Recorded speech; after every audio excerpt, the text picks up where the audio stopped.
চট্টগ্রামের ফিরিঙ্গি বাজার বস্তিতে আগুন লেগেছে, নিয়ন্ত্রণে কাজ করছে ফায়ার সার্ভিস। সেখানে আছেন রিপোর্টার ফেরদৌস লিপি, সরাসরি যাচ্ছি তার কাছে।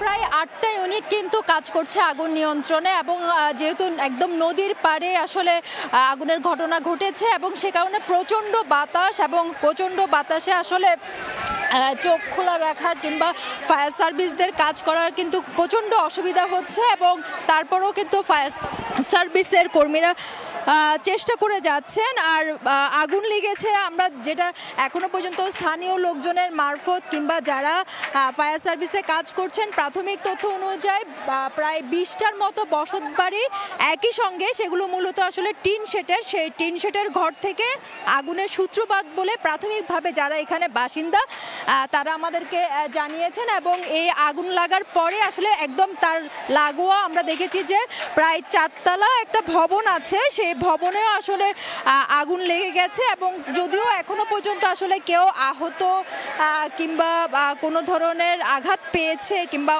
দগ্ধ হয়েছে এই ধরনের তথ্য ফায়ার সার্ভিস কিংবা স্থানীয়রা বলতে পারেনি।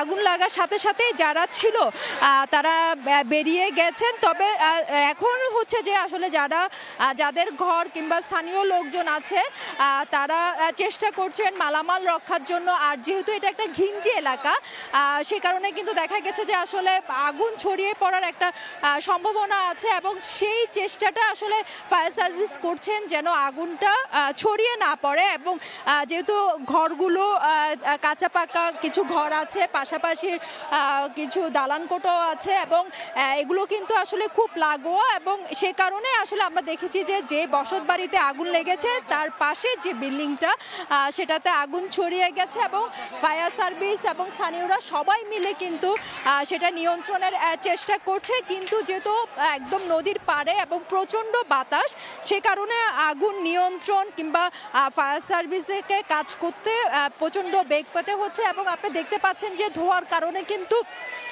আমাদেরও মুশকিল হয়ে যাচ্ছে সংবাদ সংগ্রহের ক্ষেত্রে। তারপর আমরা চেষ্টা করছি যে দেখানোর জন্য, তবে ফায়ার সার্ভিসের পক্ষ থেকে বলা হচ্ছে যে যেহেতু প্রচণ্ড আগুন এবং ধোঁয়া, সে কারণে যারা সাধারণ মানুষ আছে বা বাসিন্দারা আছেন তাদেরকেও আসলে নিরাপদে থাকার জন্য আহ্বান জানাচ্ছেন। তারপরে আসলে যেটা হয়, আগুন লাগলে সাধারণ মানুষ কিংবা উৎসুক যে জনতা তাদের ভিড়ে কাজ পেতে করতে মুশকিল হয়, এবং সাংবাদিকরা চেষ্টা করছেন, আবার যাদের বসত বাড়িতে আগুন লেগেছে তারা চেষ্টা করছেন যে তাদের মালামালগুলো যেন নিরাপদে সরিয়ে নেওয়া হয়। এবং যতটুকু আমরা জেনেছি যে এখানে প্রায় 12টার পর আগুনের সূত্রপাত, তবে আগুনের সূত্রপাত কোন ঘর থেকে কিংবা কিভাবে সে খবর কিংবা সে তথ্যটা এখনো আমাদেরকে নিশ্চিত করতে পারিনি। এবং আসলে যেহেতু ঈদের বা পহেলা বৈশাখের ছুটি ছিল, অনেকে হয়তো বাসা বাড়িতে ছিল না,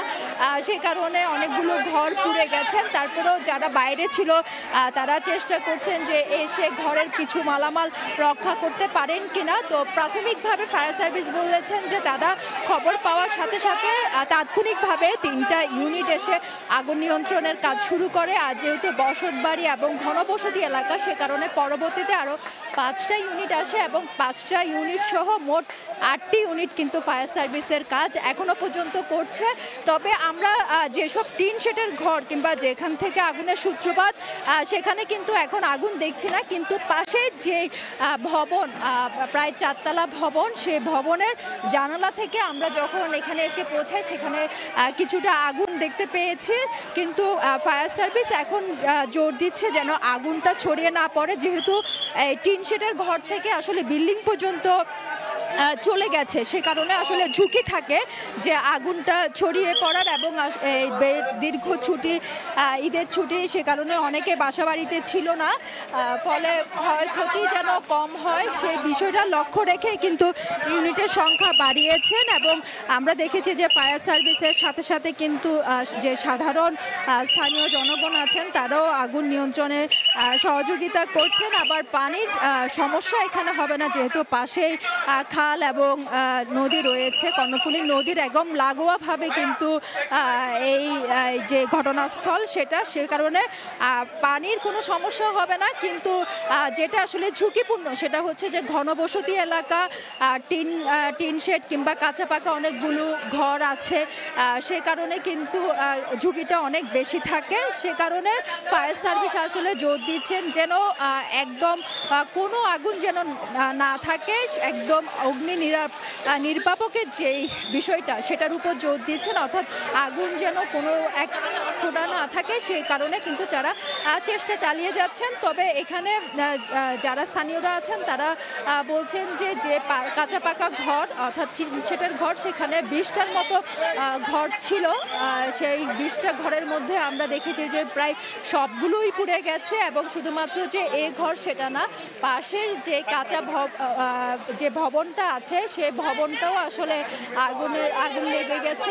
বেশ কয়েকটা কক্ষ অর্থাৎ টিন শেডের পাশে লাগোয়া যে অংশটুকু ভবনের সেখানেও আসলে আগুনের ঘটনা ঘটেছে, এবং যেহেতু আসলে বিদ্যুৎ কিংবা গ্যাসের একটা বিষয় আছে সে কারণে কিন্তু সাধারণ মানুষ যারা আছে তাদেরকে নিরাপদে চলে যাওয়ার জন্য কিন্তু আহ্বান জানিয়েছে। আমরা দেখেছি যে স্থানীয় যে জনপ্রতিনিধিরা আছেন তারাও কিন্তু ছুটে এসেছেন, তারাও আসলে সহযোগিতা করছেন, যারা স্থানীয়রা আছে তাদেরকে কিন্তু চেষ্টা করছেন, সান্ত্বনা দেওয়ার চেষ্টা করছে। তারপরে এবং এখানে যারা সাধারণ মানুষ আছেন তারাও কিন্তু যুক্ত হয়েছেন ফায়ার সার্ভিসের সাথে।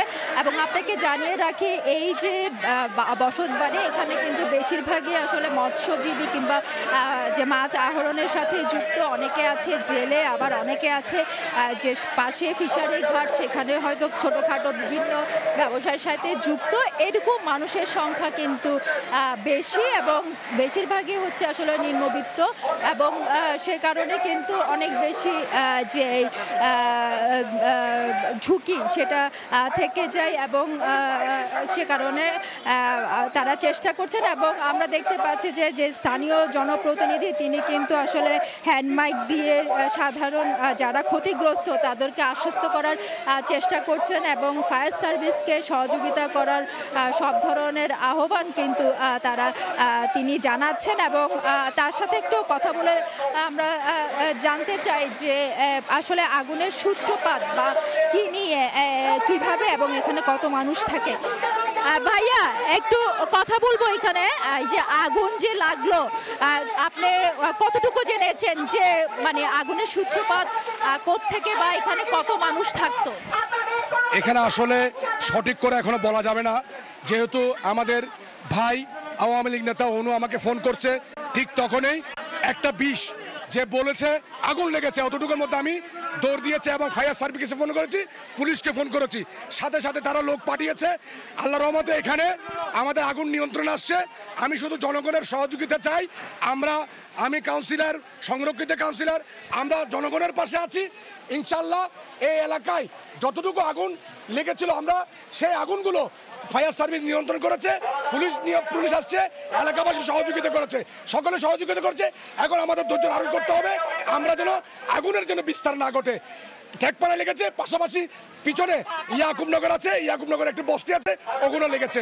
তো আমরা আনুমানিক কত ঘর পুড়েছে এখনো বলতে পারছি না, আমরা সঠিকটা নির্ণয় করে জানাতে পারবো আপনাকে।